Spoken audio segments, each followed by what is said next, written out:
Bonjour à vous toutes et vous tous, chers frères et chères sœurs. Dans la lumière une, nous sommes heureux de vous retrouver pour la capsule 9 de l'espoir à la réalisation. Oui, votre réalisation auquel nous sommes attachés, car nous avons vraiment envie de passer au point de basculement de ce processus ascensionnel. Donc, je vais laisser la parole, comme nous en avons l'habitude, à Yvan qui va vous introduire le sujet de ce soir. Salutations, chers frères, chers sœurs de lumière en éternité. Je suis Yvan Poirier, un esprit libre. C'est avec une immense joie aujourd'hui qu'on se retrouve afin que je puisse élaborer, en fait, pas largement, mais avec quelques détails, de tout ce qui est relatif, par exemple, à ce qu'on appelle le burn-out. Donc, on appelle la maladie professionnelle. Mais on peut aussi parler du burn-in, comment ça se passe à l'intérieur de nous. Et surtout, dans ces moments, on pourrait dire d'application, dans ces moments d'adaptation à travers lesquels nous passons. Lorsqu'on parle de maladie professionnelle, on parle à ce moment-là d'une fatigue. Ça peut être une fatigue chronique aussi. Dans tous les sens du terme, en fait, lorsque je parle de fatigue, mais ce serait la précurseur inhérente d'un épuisement professionnel à travers lequel on passe. Mais je vais laisser la parole quand même à Daniel pour pouvoir nous saluer. Bonjour, alors je suis Danielle de Fleuriot et heureuse de vous retrouver aujourd'hui pour partager ce moment avec vous. À toi la parole, Yvan. Merci, Daniel. En somme, lorsque je parle de cette maladie professionnelle, elle touche quantité de personnes. Nous avons fait un sondage il y a déjà quelques années de ça. On parle, par exemple, il y a 2 ou 3 ans, vis-à-vis les gens qui, excusez l'expression, qui tombaient malades. Et c'est un peu ça. C'est parce qu'ils étaient excessivement fatigués. Et la fatigue était chronique dans plusieurs aspects de leur vie quotidienne, de leur conscience. Parce que la maladie n'est pas seulement au niveau du corps, elle est aussi au niveau de la conscience, au niveau nécessairement de la psyché, c'est l'être humain, au niveau de ses relations, qu'elles soient personnelles, familiales ou professionnelles. Tout ce qui est relatif à la vie aujourd'hui, et nous sommes tous et toutes d'accord à quel point que le temps passe très vite. La raison est très simple. C'est que, comme vous le savez, il y a beaucoup plus de lumière sur la planète. Les couches isolantes qui isolaient la lumière ou les rayons de passer à travers le monde, à travers la planète, maintenant c'est ouvert. Il n'y a plus d'anomalie primaire qui était cette couche isolante que nous avons appelée à une époque le périsprit. Et tout ça n'est plus là depuis déjà mai 2018. Donc, nous sommes dans une période de réminiscence, il va de soi, mais aussi dans une période de libération de l'éphémère qui est en soi. Donc, lorsqu'on vit un burn-out, c'est comme une explosion intérieure.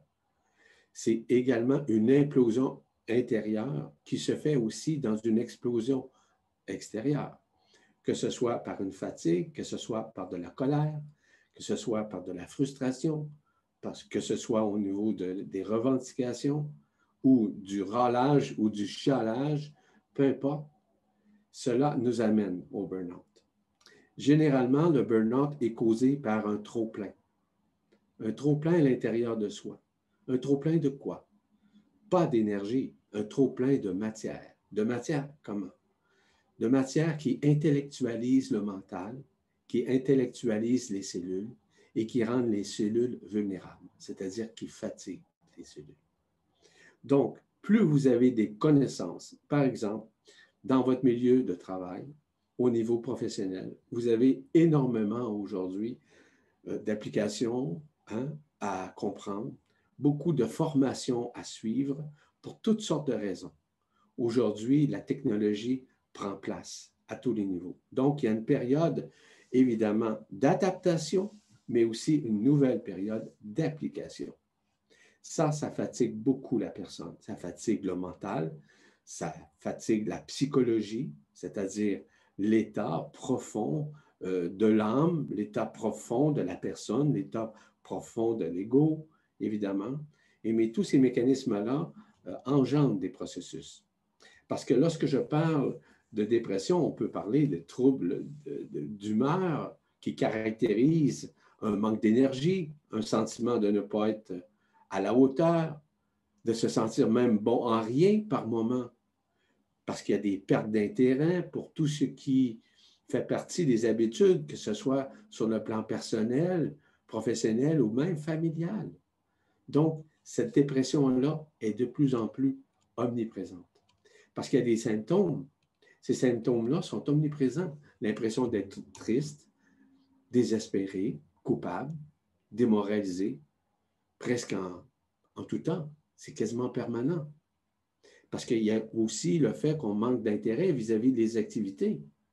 Nous aimions notre travail, nous étions passionnés par notre travail, puis à un moment donné, nous sommes vraiment, on pourrait dire, vidés d'énergie.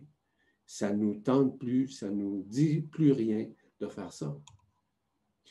Nous avons aussi, dans cette période de dépression, des changements d'appétit, des changements de poids, des fatigues, de l'insomnie. Ça fait partie de la dépression. Un manque de motivation flagrant. On est beaucoup plus irritable aux situations, beaucoup moins patient, tolérant, des difficultés à nous concentrer. Normal, très normal. Nous avons parfois même l'impression d'être isolés, même de notre famille, qu'autant sur le plan personnel, moral, et aussi, cela concerne l'aspect professionnel, dans le milieu de travail. On est tous et toutes touchés par ces aspects-là. Regardez simplement au niveau de la technologie, seulement ça. Hein? Avec les systèmes, avec les sources d'informations, on comprend. Ça peut être sur Facebook, Instagram, etc., etc. Nos portables, à quel point nous sommes occupés. On s'en va dîner au restaurant, puis la première des choses qu'on fait, c'est qu'on regarde notre portable, à savoir si nous avons des messages où on doit répondre. Il y a quelque chose qui ne va pas. On est avec notre famille, avec notre conjoint, notre conjointe, il y a quelque chose qui ne va pas. Ça prend beaucoup d'énergie. Et souvent, dans la dépression, nos pensées sont très récurrentes. Les pensées sont excessivement importantes. Pourquoi? Parce qu'on se fait littéralement happer par des lignes de temps. Par des lignes de temps qui sont associées à des égrégores astraux. Et ces égrégores astraux nous empêchent nécessairement d'être beaucoup plus dans la vacuité, dans le cœur, et aussi, on pourra dire, dans la paisibilité, dans la paix intérieure et même dans la joie. Parce qu'on est associé bien inconsciemment à ces lignes de temps qui sont elles-mêmes attachées à des égrégores en tant que tels. Ces égrégores astraux nous maintiennent notre vie, maintiennent notre main, maintiennent notre quotidien à tous les points de vue. Donc, la dépression augmente le taux vibratoire.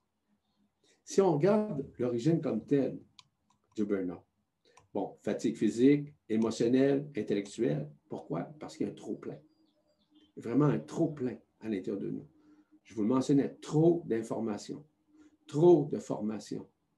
Ce qui fait en sorte que nous sommes remplis et on a de la difficulté à faire du délestage psychologique, du délestage mental, du délestage vis-à-vis des responsabilités que nous avons parce que nous devons les maintenir. Il faut quand même gagner notre vie, non? Donc, à ce moment-là, on a l'impression qu'on se déresponsabilise. Mais en réalité, on n'a plus la capacité. Pourquoi? Parce que nous sommes trop exténués. Nous sommes trop dans des sentiments d'impuissance. Nous n'avons pas le contrôle, nous perdons le contrôle de notre vie, nous perdons le contrôle de notre quotidien, des relations que nous voulons maintenir avec notre famille, avec notre travail, avec, sur le plan social ou sociétal, peu importe. Nous sommes trop occupés. Et le fait que nous soyons trop occupés à cause de un trop grand nombre de responsabilités, ça fatigue énormément. À ce moment-là, nous sommes beaucoup plus vulnérables à accueillir des pensées qui ne nous appartiennent pas, dis-je bien. Donc, ce sont des pensées égrégoriennes. Et ces pensées égrégoriennes nous maintiennent encore dans une fatigue qui devient de plus en plus chronique. Souvent, on se ramasse avec des pensées négatives, dans ce syndrome d'épuisement, évidemment, qui est important, c'est que l'ardeur que nous avions au sein du travail n'est plus là. Nos objectifs que nous avons atteints en matière de travail, en matière de responsabilité, que ce soit sur le plan professionnel ou même personnel, moral ou encore familial, on trouve que la charge est trop grande. C'est ça, les prémices nécessairement du burn-out. Parce qu'il y a trop de déséquilibre entre les tâches, entre les responsabilités, et aussi les responsabilités, qu'elles soient familiales ou professionnelles. Il y a presque plus d'équilibre qui existe. Donc, il y a des ambiguïtés que nous vivons. Et ces ambiguïtés sont excessivement difficiles vis-à-vis des rôles que nous portons comme responsables, comme personne qui a un travail à faire et aussi on doit être rentable, que ce soit pour l'entreprise ou pour nous-mêmes. Et comme vous savez que ces derniers mois, nous avons été enfermés encore plus grandement, suite à cette pandémie, sans rentrer dans les détails. Heureusement, beaucoup de personnes ont le privilège de faire du télétravail, heureusement. Il y a du délestage là-dedans. À ce moment-là, il y a beaucoup moins de burn-out. Okay? Et les atteintes, les objectifs que nous avions étaient difficiles à atteindre, mais sont un peu plus faciles aujourd'hui à atteindre si nous sommes en télétravail. Mais est-ce que c'est tout le monde qui est en télétravail? On peut considérer peut-être 20% des gens qui font du télétravail. Peut-être, j'ignore le chiffre, mais je peux dire 80% au travail, puis 20% qui font du télétravail. Ça peut être plus, là. Ça dépend de l'entreprise, ça dépend du gouvernement où on travaille, etc. Ces inconforts qui nous habitent ne nous appartiennent pas. Ils font partie d'une trop grande dose de responsabilité qu'on se met sur les épaules. Ainsi apparaissent des éléments subtils dans notre conscience. Par exemple, des frustrations diverses. Un manque de temps, un manque de reconnaissance, un manque d'attention, un manque nécessairement d'affection.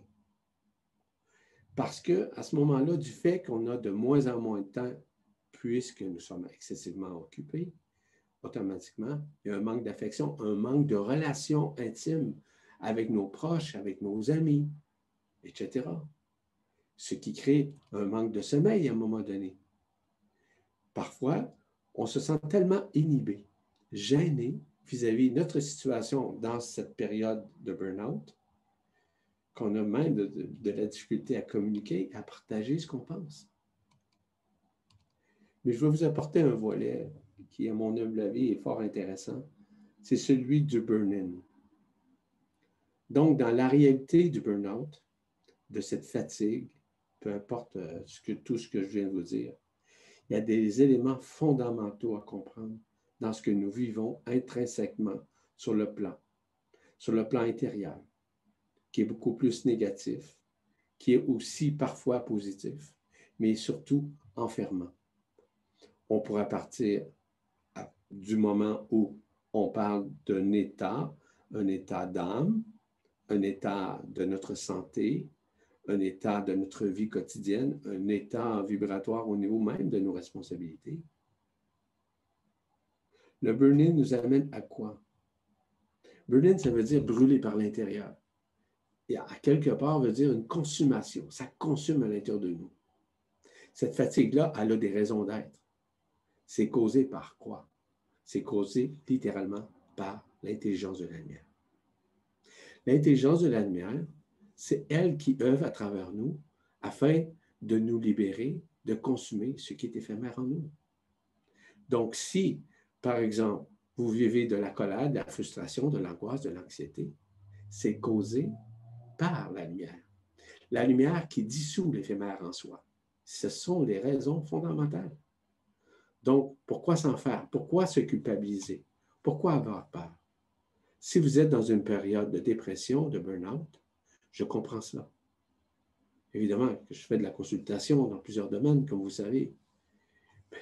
Mais lorsqu'on est rendu au burn-out, ça veut dire qu'il faut lâcher prise. Il faut s'abandonner. Il faut accepter la situation. Il faut accueillir aussi les circonstances. En acceptant, en accueillant, nous devons résilier avec tous ces éléments qui concernent notre vie. Et l'objectif de tout ça, c'est de nous libérer enfin de cet enfermement, de nous libérer aussi de tout ce qui nous attache émotionnellement, de tout ce qui nous force à penser que nous ne sommes pas à la hauteur, qui est relatif évidemment à une forme de culpabilité, pensant qu'on n'est plus capable ou incapable de respecter les responsabilités qui nous incombent. On se retrouve dans des moments où on n'est pas heureux, que nous faisions avant et que nous ne sommes plus en mesure de faire. Puis ça concerne autant le plan professionnel que le plan familial, même le plan sociétal avec nos amis, nos connaissances. Tout ça fait partie du processus. Parce que souvent, dans le burn-in, nous avons même de la difficulté à donner notre point de vue, notre opinion sur quelque chose. On a l'impression, comme je le mentionnais un peu plus tôt, de ne pas être à la hauteur. La peur de mal paraître devant nos pères. La peur de mal paraître devant notre famille. Parce qu'on ne trouve plus nécessairement les liens vis-à-vis que nous avions avant, on pourrait dire de confiance avec eux. Pourquoi? Parce que nous avons perdu confiance en nous-mêmes. Donc, on a peur d'être jugé, comme vous savez. On a peur de manquer de quelque chose. Ainsi s'installe une insécurité. L'insécurité au niveau du travail, par exemple, au niveau de l'argent, au niveau du matériel, au niveau des responsabilités dans l'ensemble de l'œuvre. On se fait avoir vraiment par tout ça. Je vous rappelle que tout ça fait partie du processus de transcendance, de guérison, de délestage de l'ancien. Pourquoi? Parce que il est possible que nous rentrions dans une période de consommation exagérée. Ça peut être le tabac, ça peut être de la drogue, que ce soit de la drogue dure ou douce, ça peut être de l'alcool, mais tout ça a une raison d'être. C'est pour fuir la situation. Est-ce que nous nous aidons en prenant des médicaments excessivement? Je ne crois pas. Donc, on doit tourner notre conscience vers soi-même afin de mieux nous reconnaître. Parce que lorsqu'on nous rentrons dans une période de non-reconnaissance de soi et des autres, on a beaucoup de difficultés à nous reconnaître. Parce qu'on se sent jugé continuellement, mais on juge continuellement l'extérieur. Mais ce que nous jugeons de l'extérieur fait partie intrinsèquement de notre propre intérieur. En d'autres termes, c'est le miroir. Nous avons souvent des émotions sur tout et sur rien. Je reviens au phénomène de la culpabilité, le doute de soi, le doute chez les autres, la suspicion, la susceptibilité. Tous ces mécanismes-là qui s'enclenchent à l'intérieur de nous. Ça va même jusqu'au paranoïa. Le burn-out, le burn-in engendre tout ça. Donc, c'est en train de consumer à l'intérieur de nous. Mais on pense que nous sommes responsables de ça. Je vous signale que non, mais pas du tout. Cela fait partie du processus de transcendance, de guérison, de transsubstantiation à travers lequel nous passons présentement. Peu importe qui nous sommes. Ça veut dire quoi? C'est que ce manque de confiance en soi, pourquoi? Parce qu'on ne connaît pas la vérité qui sous-tend cet arrimage de la lumière qui est en soi. Très peu de personnes, même en matière, je connais des psychologues évidemment, certains psychiatres aussi, j'ai même de la consultation, des gens qui me consultent dans ce domaine en passant, et ils se demandent pourquoi. Bien, c'est très facile. C'est uniquement la cause première, c'est justement cette intelligence de la lumière qui nous adoube, qui nous adombe et qui permet justement cette libération de tout ce qui nous entachait, de tout ce qui avait été caché à l'intérieur de nous, vis-à-vis notre histoire, vis-à-vis le personnage, vis-à-vis l'ego, vis-à-vis, évidemment, toutes nos expériences, quelles qu'elles soient, au sein de ce monde enfermé. Donc, pour sortir de ce monde enfermé, de ce rêve individuel et collectif, dans cette grande pièce de théâtre où nous jouons tous et toutes des rôles, des jeux, on doit s'en sortir. Et comment on doit s'en sortir? Bien, c'est l'apanage de l'intelligence de la lumière qui œuvre à travers nous par son adoubement, afin de nous libérer des affres de l'emprisonnement, tout simplement. Est-ce que vous avez déjà entendu parler de ces choses? Peut-être que oui, peut-être que non. Mais je vous le dis, les dépressions, les burn-out, les burn-in, ce n'est pas de votre volonté. Ça fait partie des réminiscences, ça fait partie des libérations, ça fait partie du délestage ancestral, on pourrait dire séculaire, qui est en vous, afin de vous libérer.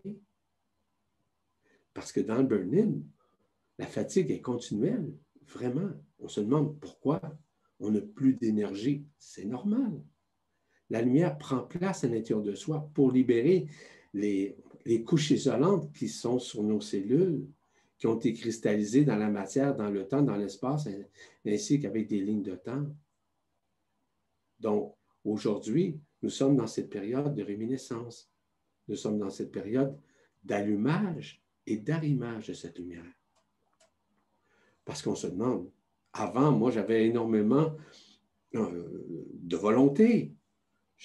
On dit l'expression, j'avais beaucoup de guts. Ça veut dire que je fonçais, je m'amusais, j'avais beaucoup de passion. Mais on perd littéralement tout ça pendant un certain temps. Mon cher Ivan, oui. Daniel a peut-être un petit poème à nous lire pour Ah, venir ben, j'écoute attentivement. Avoir et être, deux mots, deux verbes si présents dans nos vies, souvent associés dans notre quotidien, accompagnant chaque minute de ce parcours, si proches et en même temps séparés par la pulsation qui l'accompagne. Assentiment s'appuyant sur la croyance, lourd héritage transgénérationnel exprimant le pouvoir dans la possession. Déshumanisant par l'identification à l'obstination de produire, de rentabiliser. Soumis à un système bien établi où le sentiment de peur emprisonne dans cette toile si bien arrimée. Ensorcelé par les invitations à la consommation, robotisé par une société paramétrée, obsédé par l'image du paraître, assimilé à un monde éphémère de paillettes et de pacotilles, consumé, épuisé, déprimé par ce manque de reconnaissance, par tant d'implications. Avoir, est-ce être?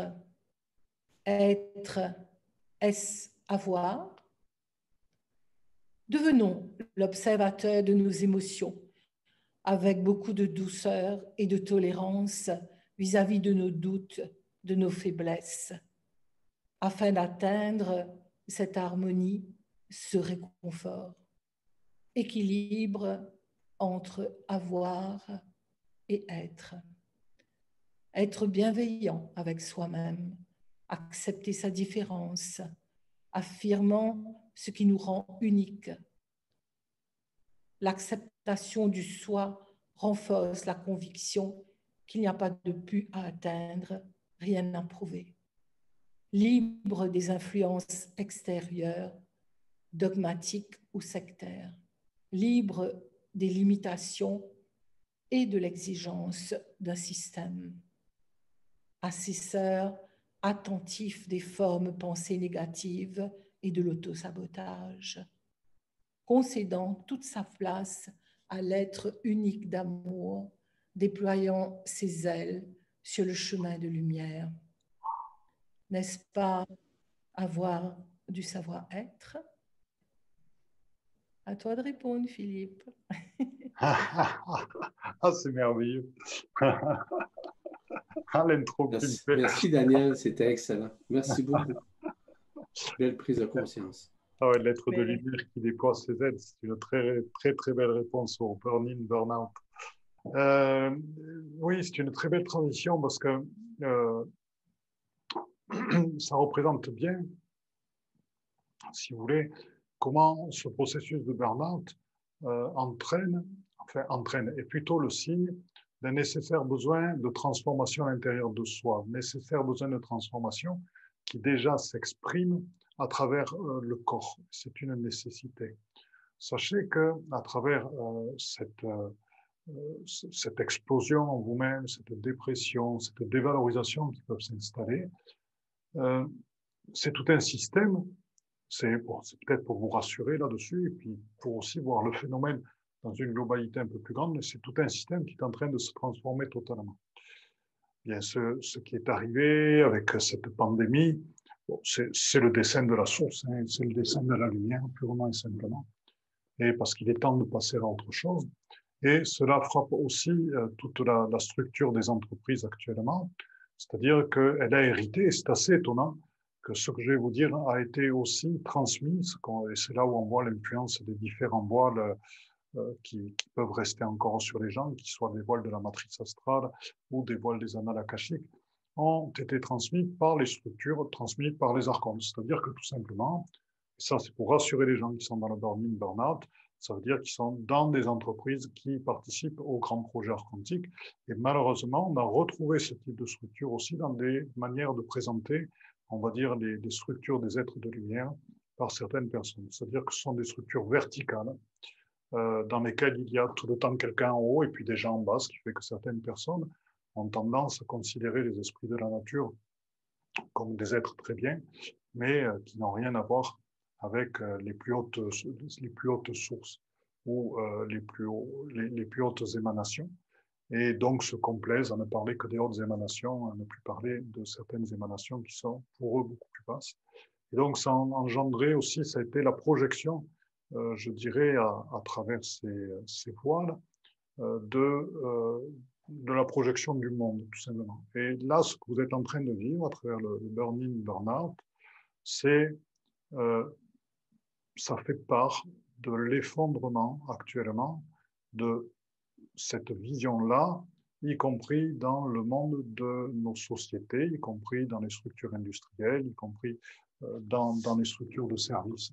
C'est-à-dire que est en train de se mettre en place petit à petit un processus de coopération, un processus de co-gouvernance dans lequel se mettent en place des équipes dans lesquelles chacun est source et dans lesquelles sont intégrés ceux qui avant étaient au-dessus, c'est-à-dire que ce soit les ingénieurs, que ce soit les directeurs des ressources humaines, etc., font partie des équipes qui sont proches du terrain.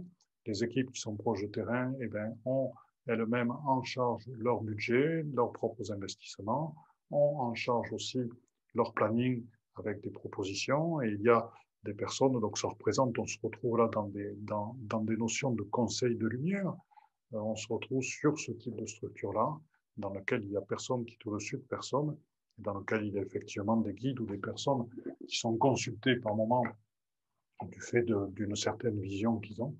Mais voilà. Donc sachez que votre burn-in, actuellement, c'est on va dire, que c'est la traduction de ce changement et de cet effondrement d'anciennes structures qui sont liées à une vision hiérarchique des choses et à des circulations d'énergie vers le haut. Et donc, ça en est bien le signe, puisque quand on est touché par le burn-in, burn-out, effectivement, on perd son énergie. Donc, à travers ce que je vous ai dit, qu'est-ce qu'il en est pour vous?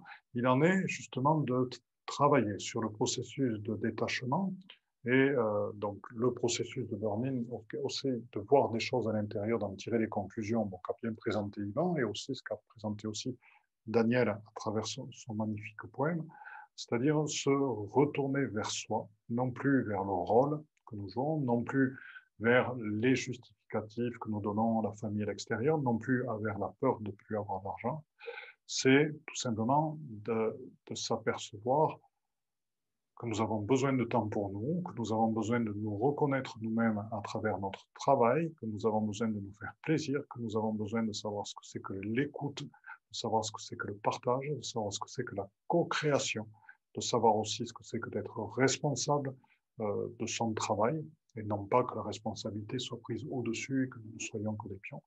Et c'est tout ceci qui apparaît. Donc, à travers un burn-in, burn-out, c'est véritablement le processus d'unification qui se met en place pour vous, puisque un moyen d'en sortir, c'est d'accepter ce qui est tel que c'est, avec toutes les difficultés qu'il y a. S'il y a eu burn-in, burn-out, c'est qu'il y a trop de demandes de performance, trop de demandes de résultats financiers et pas assez de place à l'être humain que vous êtes et à la réalisation de l'être humain que vous êtes.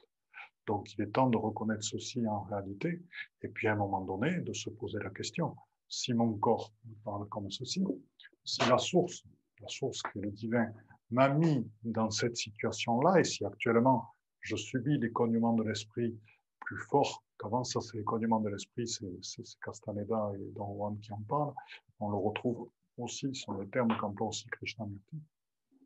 Et c'est intéressant, donc si les cognements de l'esprit sont devenus suffisamment forts pour qu'aujourd'hui se traduisent chez moi par un burn-in, burn-out, ne serait-il pas temps que je vois les choses en réalité, que je m'écoute moi-même et que j'en tire les conclusions nécessaires, qui peuvent être autant de continuer à travailler là où je suis, mais en me positionnant très fortement par rapport aux différentes structures hiérarchiques existantes, ou d'accepter de faire ceci pendant un certain temps, avec l'objectif de, tout en même temps, de commencer à créer et à mettre en place véritablement ce pourquoi je suis là, ce que j'ai à réaliser en fait. Donc de mettre en place mon but de vie et de mettre en place réellement ce qui me fait plaisir. Parce que il est temps maintenant d'agir comme ceci. Et le seul moyen d'agir, ce n'est pas dans la réaction, puisque ça ne ferait que prolonger au-delà de la structure pyramidale, ce serait encore renforcer les volontés grises et des forces grises. Non, c'est dans un processus d'unification, d'acceptation de ce qui est, d'en tirer des conclusions, de manière à pouvoir voir les choses telles qu'elles sont en vérité, de se voir soi-même et d'arriver à entrer en soi-même, dans son cœur, dans ce que nous avons réellement envie de faire et d'être, donc de voir notre propre beauté intérieure, de voir toutes les qualités que nous avons et de les mettre au grand jour dans la forme. Et donc, il est temps de se réaliser dans ce sens-là. Voilà. Et comme le disait très bien Yvan, vous n'êtes absolument pas responsable de ceci. C'est vrai que les énergies sont très très fortes actuellement pour tout le monde. Et il y a une poussée actuellement vibratoire, c'est-à-dire qu'on est en train de petit à petit d'arriver à un fameux seuil de basculement au niveau de la conscience. Et on le voit, on commence à avoir accès à certaines énergies. Là, dernièrement, j'étais sur Paris, on a commencé à travailler avec des énergies de l'infraterre qui servent beaucoup le passage, ce que j'appelle c'est le passage de Jésus au Christ, et qu'on va retrouver d'ailleurs au Mont Saint-Michel. Effectivement, le fait de travailler avec ceci induit aussi un basculement terrible, je dirais un basculement, une disparition de l'ego et de la personnalité vers le divin. Donc, actuellement, vous assistez à ce processus de basculement, à ce processus de retour vers la source, pas de retour, si vous voulez, d'émergence de la source et de la personne divine que vous êtes, dans l'accueil et dans l'unification. Voilà, donc je vous remercie de m'avoir écouté et partagé. Voilà, tous les intervenants qui sont là.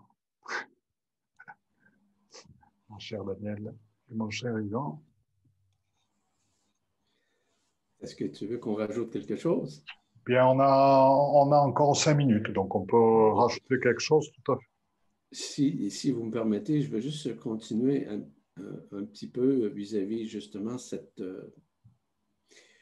appelons ça une problématique qui n'est pas une problématique, mais plutôt un processus de transcendance, de guérison et d'absorption. En fait, c'est d'absorber l'éphémère. Je vous parlais tout à l'heure d'un manque de volonté. il y a aussi des moments d'insouciance, de dépit, de fatigue, de paresse, de oisiveté, bref. Souvent, on a un manque de douceur, un manque de compréhension, un manque d'échange, un manque de synergie, un manque de symbiose entre nous et les autres.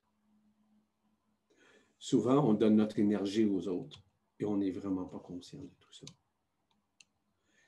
Ce sont des éléments fondamentaux parce que souvent, comme je vous le mentionnais, on abandonne nos objectifs, nos priorités. On sent même qu'on est rejeté. On a l'impression d'être rejeté. Mais en fait, c'est parce que les gens voient à quel point nous sommes fatigués. Nous sommes brûlés par l'intérieur. Parce qu'on se sent responsable et coupable, pensant que nous fuyons nos responsabilités. En réalité, nous avons l'impuissance pour pouvoir les maintenir. Incapables de terminer, que ce soit nos projets ou nos responsabilités. Ce sont tous et toutes des troubles de la pensée positive, la pensée négative, une pensée alternative, ça. Mais notre pensée n'est pas quantique, parce qu'on ne sait pas qu'est-ce que c'est la pensée quantique.